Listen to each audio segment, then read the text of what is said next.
You have different types. You have the people who are permanently on the list, which would be people with serious disabilities. They can't walk anymore, so that they are permanently on the list. And you have temporary cases, and those are based on the medical history or certain circumstances. The temporary ones are assessed every 6 months,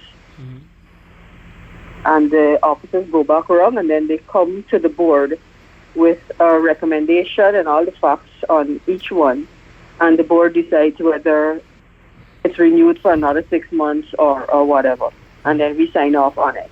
Is that permanent list hasn't been reviewed for some time, and therefore it does need a quick look at it just to make sure that the people on it are still supposed to be on it. Remember, the temporary ones are reviewed every 6 months, but the permanent ones aren't reviewed.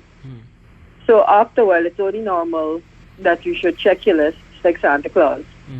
As the officers are going to the areas to deal with the temporary cases, they're going to start checking in on the permanent ones and bringing that to the board at the meetings. And it will just be a formality after that. Yes, so still needs the assistance, and then we'll just sign off on it. We're not going to deny anybody who needs it just because they've been on the list. Right. So right now, because of COVID, is that you have to go to the Water and Cornell Street office, I believe, of the ministry. And there, an officer will speak with you and let you know if you qualify. But we look at a lot of people living with disabilities, people with special needs children, single parents without an income or who have to care for these children. They,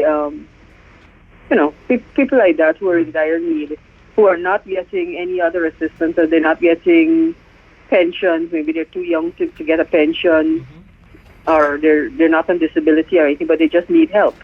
Right. It's to have the once monthly meeting as we're supposed to do, but we're going to have meetings in between to get off the backlog, and also to deal with emergency cases. So we'll speed up the process. We've already planned to clear up the backlog, and we are going to review the permanent list in stages as we go along. We got 3 years to do it, so it's not something we're going to do tomorrow, but we're going to do it in phases, in a structured approach, so that we make sure we cover everything we have.